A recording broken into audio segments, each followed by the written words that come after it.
I'm Elvira Guzman. I'm an author, speaker, publicist, and talk show host. I've owned a publicity company for 10 years after starting my career working for Steve Harvey as a radio and television producer.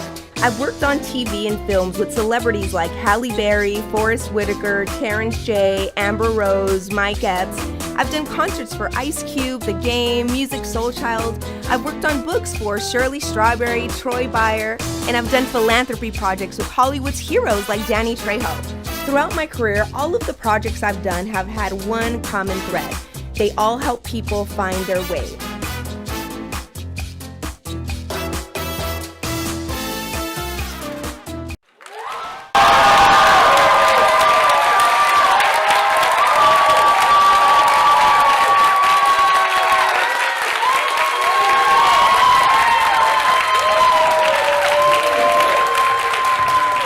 Welcome to the show. Thank you so much for tuning in. This is the first episode of the Elvira Guzman Show. I'm Elvira, I'm going to be your host, and to my right, I have Gabe Rowland, Grammy-nominated and musical genius. Everyone give it up for him.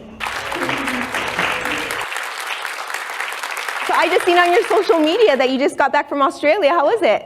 It was incredible. Jet lag like crazy, but Australia is all that. You gotta go. You gotta check it out. Wonderful. Well, I'm gonna have to go for sure. Yes. Well, if some of you don't know why someone like me would potentially get a show, I want to share a little bit about me. So at the age of 18, my first semester in college, I ended up getting an internship at the #1 radio station in Los Angeles. And at that time, Steve Harvey happened to be the morning show drive person. And so when I would go to the radio station, I would see the people that worked at the radio station, and they dressed okay. They had okay cars. But when I would see Steve Harvey and his team come in, oh my gosh, they were dressed to the T's. They had the nicest cars, and I said, how can I get a job with that man? And so what I ended up doing is I would go to my internship 2 hours early, and I would leave 2 hours late, and I would do all of the little things that needed to happen, like get coffee or get them breakfast or sort through the mails. And when my internship was over, I wrote Steve Harvey a letter just telling him thank you for everything that he had done for me at that moment, basically showing me that there's another way to life than to have regular jobs where you just don't feel any passion in there. And to my surprise, he gave me a job that day. And for the next 9 years, I worked with him and I helped him develop radio shows, TV shows, films, award shows. And during that time, I was like, well, what am I gonna do? And so I decided to start LVGPR, and for the last 10 years, I've been representing celebrities, radio stations, companies, and now it's time for me to develop my dream. So thank you once again for being here for the very first episode. I'm really excited.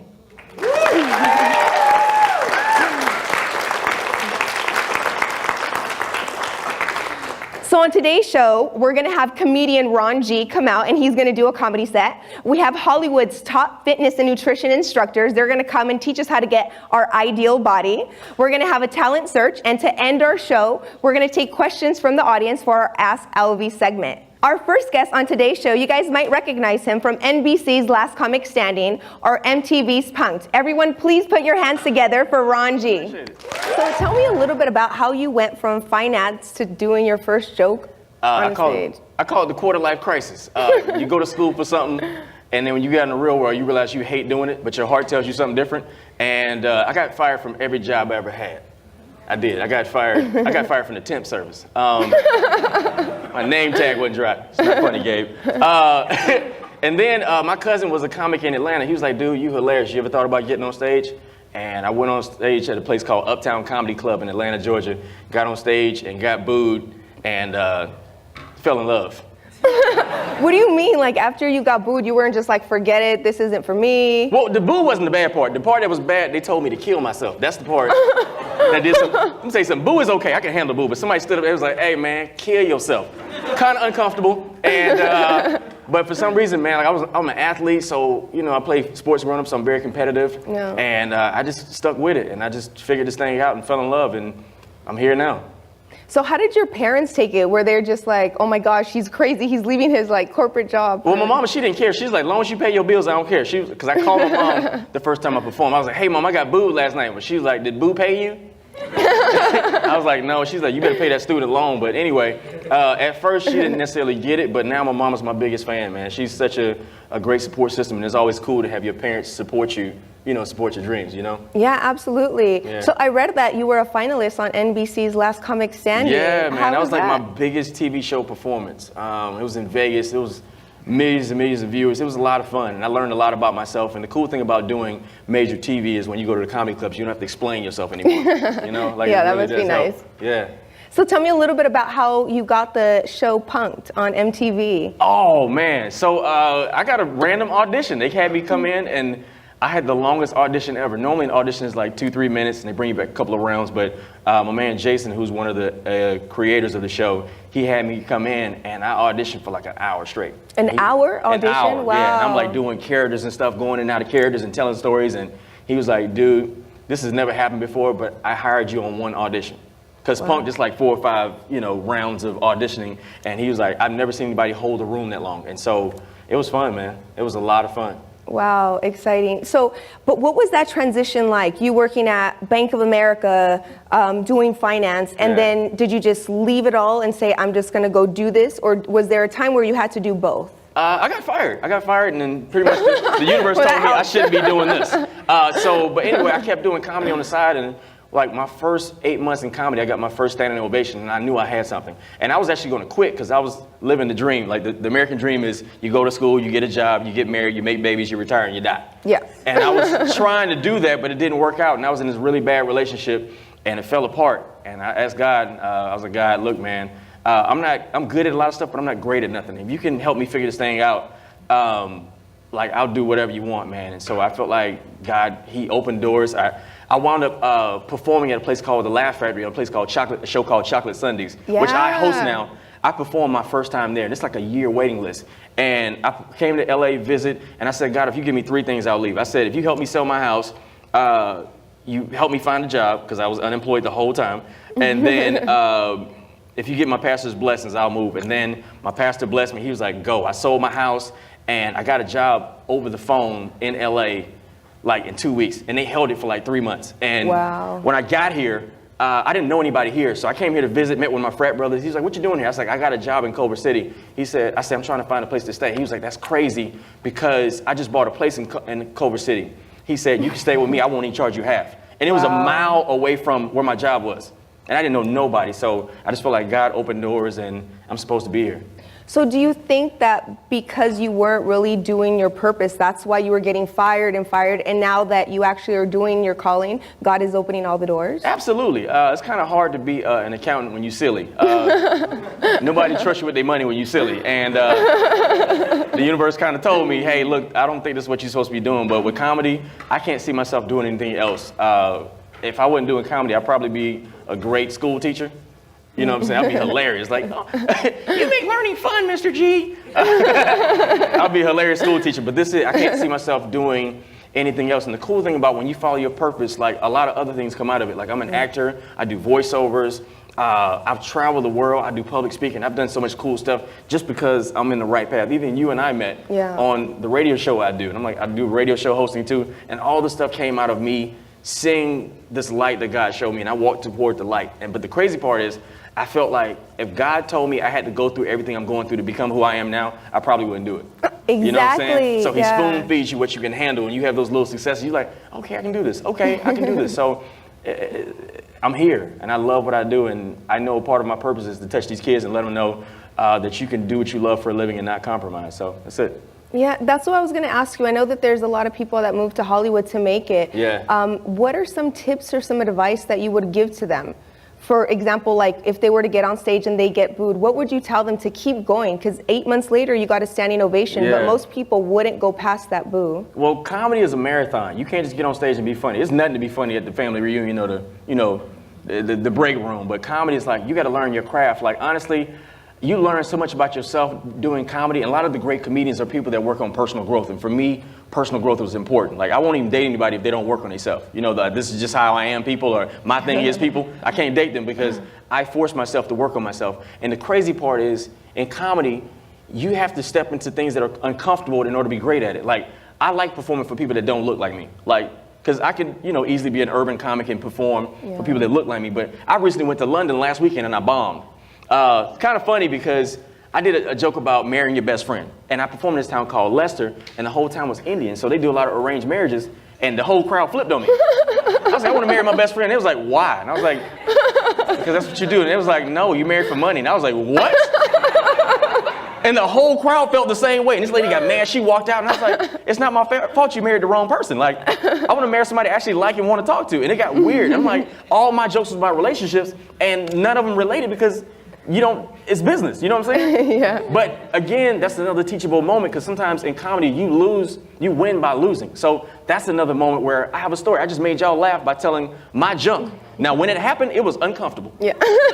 It was awkward, and I'm like, I don't even know where to go from here because all I talk about is relationship stuff, you know? But again, it's a teachable moment. And again, in life, I feel like when you fail, you learn a lot about yourself because if you winning all the time, you're not learning.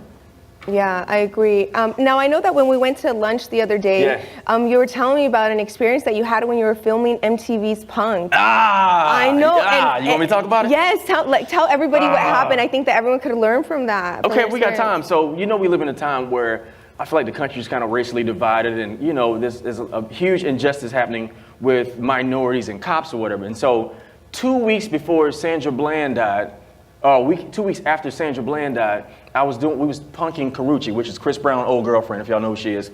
And so the prank was, I was going to be the driver. We were going to pick her up from downtown LA and take her to the club Greystone, which is in Hollywood. Long drive down Olympic, right? And what's going to happen was we was going to pull over at the gas station.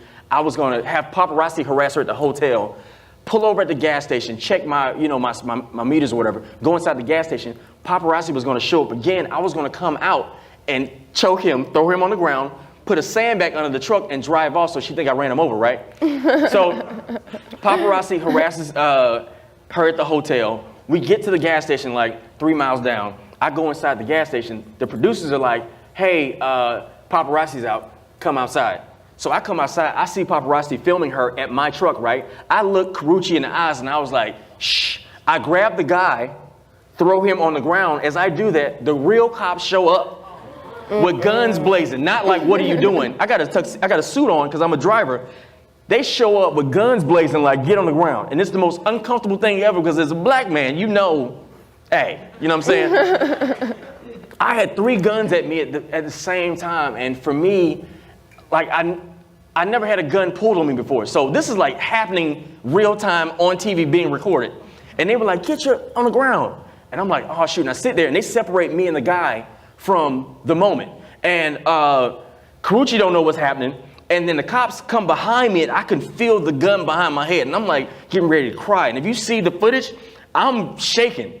Because, I'm normally pretty high energy or whatever. I'm sitting here like, all right, all I know is every time I watch a video when somebody gets shot, they talk back to the cops. So I am quiet. I'm like, hey, sir. I'm like, excuse me, your righteousness. I'm calling him everything. Like, savior, whatever you want me to call you, sir. I got my hands up. And anyway, producers, I'm telling them like, yo, this is not cool. And it's like, tell your producers to come here. And it's like, the producer's like, yo, tell them to come to the truck. I'm like, look, they got a gun on me. If you don't get your butt out here. So they came out and they was like, yo, it's a TV show. We just filming. And, everything's cool. And they was like, well, it didn't look right. You know what I'm saying? So I'm still like, I didn't even process what happened. And so I get back in the truck and I drive and we pull over and we punk Karrueche and everybody's laughing. And when I dropped her off, I cried my eyes out, man. Because as a human being, you just have those moments. Because all I can think about is, please let me tell my mom bye. You know what I'm saying? Like, for me to come out and pursue my dreams and I can't tell my mom bye, you know what I'm saying? And I lose my life filming something that, makes the world happy. It was very unfortunate, but I'm glad I can actually tell the story because it is a huge influx of, cops profiling people, and not giving me the benefit of doubt because of the color of my skin, because he could have stopped and easily asked what's happening versus like showing up with guns and asking questions later, because I could have lost my life and I couldn't have been here. But I'm grateful that I'm still alive. I'm grateful I had a chance to do the show. I learned a lot about myself, and I'm real big on like it's not cool to profile people because the color of their skin. Like if you're racist, if you're racist, you don't want to go to heaven. Because ain't no all white heaven or all black heaven. Like, it's everybody, you know, everybody gets allowed to heaven. So I'm just very grateful, man. And I love what I do. Well, I'm so glad that you Was made that too it. deep? Was that too deep? No. Okay, all right. Okay, cool. Because Yeah. I'm sure that a lot of us have experienced something, not as to that extent, but we've experienced a little bit. Yeah. So as always, it's such a pleasure to spend time with you. absolutely. Thank you for and being here congrats on your today. show, man. This is awesome, man. Thank you. Show her some love, everybody. Thank you, guys. All right, we'll be right back after these messages. Welcome back. This is our Ask Elvie segment where I'm going to be taking questions from the audience regarding love, relationships, career path, and I'm going to do my best to give you the information that my mentors would give to me. So, Gabe, who do you have out there? First thing we got, come stand on up, dear love. Tell us your name and what are you studying? My name's Linda Sue, and I'm studying business economics at UCLA. What does that mean? I'm messing with you. What's your question? So I've been dating this guy for 6 months, and when we're alone, he's really affectionate and loving. However, when we're in public, he will kind of ignore me and brush it off and act like we're just friends. Like one time I was at the supermarket with him. I tried to go in for a hug, and he just totally backed away. I'm trying to see if I'm being a bit too clingy, or should I talk to him about it? Should we break up? Elvie, my man is playing on me and I don't know what to do. What should I do? Exactly. The first thing that I would tell you is to really think about what he's bringing to the table. And if he's bringing more negativity than positivity, then that's sign number one that you don't need to be with that person. When you're in a relationship and you really love someone, you want to tell the world about them. You want to show them off to the world. So if at any moment someone is trying to hide you, the first thing you should think is because there's somebody out there that might have that same man. So what I would do is put on a piece of paper, see if this guy is really for you. And if, let's just say that there are more good things than bad things, then I would say have a conversation with him, let him know that you don't appreciate these things, let him know how it makes you feel when he does that, and hopefully he'll change, or you're gonna have your decision. Hey, call me, okay? Thank you, love. Thank you. All All right, right, who else do ladies. you have out there, Gabe? Let's get in formation. Stand on up. What's your name? Oh, hold on, wait for the mic. All right, what's your name? My name is Kim, What you studying? economics. My question is that I'm starting to think college isn't really for me, and I'm considering dropping out, but I'm not really sure if I want to. And I was wondering if you could tell me how your college experience affected you in the long run. Yeah. Elvie, I'm wasting my parents' money and I don't know what to do. Help me out. Okay, so the first thing is I would say whatever it is that you want to do in the future, sometimes you do need degrees and sometimes you don't. Obviously, if you want to be a doctor, school is not an option. You have to go. But let's just say, for instance, you want to be a business owner or you want to start to create shoes or whatever it is. You don't necessarily need several different degrees for that. All you should potentially do is to go seek out mentors who have already done what you plan to do, shadow them, work under them, and after you work for them for a few years and you feel like you have their model, then go off and do what it is that you want to do. So I guess my ultimate answer to you is school doesn't have to be for everyone, but I would say that it's a good starting point. For me, I have 2 degrees from USC, and although I'm not a criminal attorney or a judge, I will tell you that it helps me tremendously in business because now instead of having to send my contracts to an attorney and pay all kinds of money, I'm able to read my own contracts, I'm able to amend them, and all of that good stuff. So for me, education is always key, but it's not absolutely necessary. Thank you. Thank you. Thank you. Gabe, who else? Yes. Do you have a question? I don't know where I'm going. Who's right here? All right, you right? Standing up, and then I'll get you. What's your name, where you from, and what you're studying? My name is Lamar Greenwood. I'm from Chicago, Illinois, and I study sociology. He's a socialist. He's a sociologist. What does that mean, dude? I mean, you pretty much just study like the interaction of people in social settings. So, That was the best answer I've heard. All right, go ahead. What's your question? so my question is, so I really like this girl, right? And I want to take her out. However, I'm kind of balling on the budget. So I was wondering if you have any suggestions for a first date that doesn't break the bank. Yeah, absolutely. I've gone on some really amazing dates that I'm sure didn't cost them anything because we went to the beach or we went to a nice park or something where you could do like a picnic. Dates don't have to be very expensive. What women really care about is, do you care? Are you paying attention to what I'm telling you that I like? Are you paying attention to things that maybe necessarily you don't like to do but you want to do for me? That's what we pay attention to. So it's not always about the money. It's more about your intentions with that person. That was awesome. Her man isn't acting right. You can do that. Swoop in What else on you got, in. Gabe? Oh, we got one more. What's your name? Where you from? And what you studying?